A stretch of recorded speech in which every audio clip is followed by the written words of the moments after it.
DOST Region 1 nag-turnover ng Starbooks sa 5 pampublikong paaralan. Formal nang isinagawa ng Department of Science and Technology Region 1, katuwang ang DOST Science and Technology Information Institute at BPI Foundation Incorporated ang turnover ceremony ng Starbooks sa Duplas Elementary School, Sudipen, La Union. Dumalo sa seremonya sina Assistant Regional Director Raquel M. Spiritu, La Union Provincial Director Jonathan Viernes at OIC ng DOST Ilocos Sur Engineer Edison Acosta kasama ang mga Starbooks, regional at focal persons. Sa kanyang pambugan na mensahe, bigyang diin ni DOST Region 1 Director Dr. Trisita A. Tabaog ang mahalagang papel ng digital transformation sa pagpapalawak ng edukasyon lalo na sa mga liblib at hindi gaanong napaglilingkurang lugar.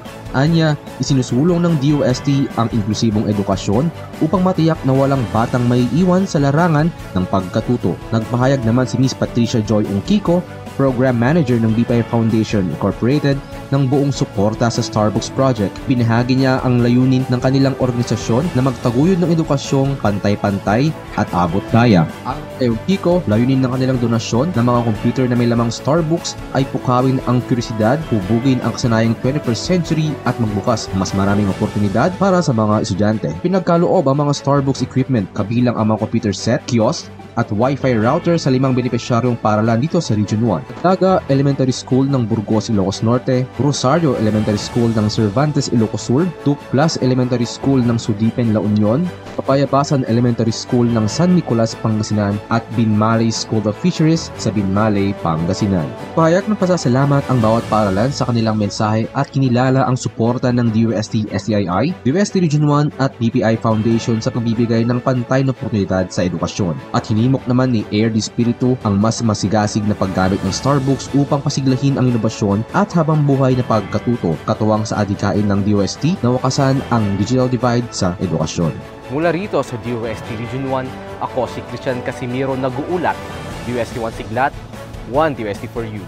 DOST Region 1 nagsagawa ng Basic Life Support Training. Layunin ng DOST Region 1 na mapalakas ang kahandaan ng kanilang mga kawani sa panahon ng sakuna at emergency sa pamamagitan ng isinagawang Basic Life Support Training. Pinangunahan ito ng Siglat Healthcare Team at Disaster Risk Reduction and Management Unit. Sa pagkikipagtulungan ng Ilocos Training and Regional Medical Center, ang 33 kawani ng DOST Region 1 at 12 on-the-job trainees sa mahalagang kaalaman at kasanayan gaya ng legal foundations of BLS, emergency care, rescue breathing, tugon sa respiratory arrest at foreign body airway obstruction. Pagbubukas ng programa, mainit na tinanggap ng Assistant Regional Director DEC 1180P Libunaw ang mga kalahok at takapagsanay. Ngalan ni Regional Director Teresita A. Tabaog at binigyang diin ang kahalagaan ng pagsasanay para sa kaligtasan at kahandaan ng bawat isa. Tapos ng programa, pinaabot ni na Engineer Arnold C. Santos, DOST Pangasinan Provincial Director at Miss Venus P. Andaya, Administrative Officer 5, ang pasasalamat sa mga takapagsanay ng ITRMC. Ipinahayag din ni Siglat Healthcare Team at DRRM Project staff para sa patuloy na pagpapalakas ng kakayahan ng mga kawani. Inanunsyo rin na magkakaroon ng panibagong BLS training sa Hunyo 2025 para sa natitirang empleyado ng ehensya. Mula rito sa DOST Region 1, ako si Carl Anthony Bugar, nag-uulat. DOS 1 Siglat, 1 DOST for you. DOST Region 1 lumahok sa 2025 North Luzon Summit at mag-host sa taong 2026. Lumahok ang Department of Science and Technology Region 1 sa pamumuno ni Regional Director Dr. Teresita A. Tabaog sa North Luzon Innovation and Technology Transfer Summit 2025 sa Newtown Plaza Hotel, lungsod ng Baguio. Isinagawa ang summit sa ilalim ng proyektong TechGrow o Technology Transfer and Entrepreneurship, Collaboration and Harmonization of Growing Regional Opportunities on Wealth Creation. May temang Leveraging Technology Transfer and Commercialization for Smart and Sustainable Communities, layunin ng pagtitipon na pag-isahin ang mga innovator, negosyante at mga tagapagtaguyod ng teknolohiya mula sa Region 1, 2, 3 at CAR upang talakayin ang mga makabagong teknolohiya at aplikasyon nito para sa kaunlarang panrehiyon. Isa sa mga tampok na aktibidad ng summit ay ang pirmahan ng mga kasunduan sa Technology Licensing Agreements.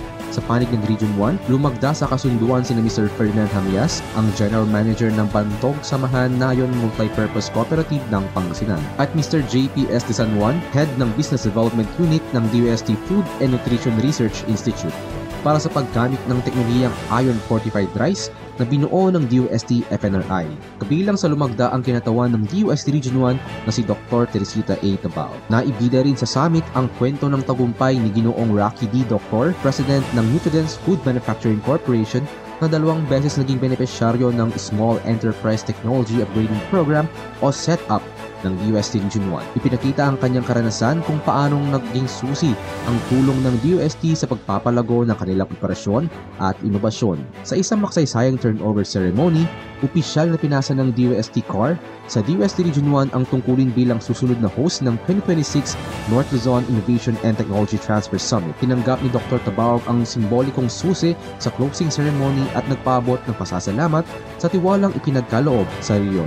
Ikinatawa rin ng Rion ang tagumpay ng mga institusyong kinatawan nito. First place ang DIMSU sa Smart Solutions pitch sa ilalim ng Food Processing category para sa proyektong Turning Lemon Waste into Wealth, katuwang ang Perez Food Processing. At second place naman ang nakamit ng MMSU sa Tech pitch sa ilalim ng Health category para sa Project ANGS.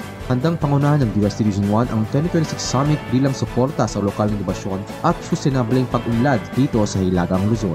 Mula rito sa DOST Region 1, ako si Christian Casimiro nag-uulat, DOST 1 Siglat, 1 DOST for you.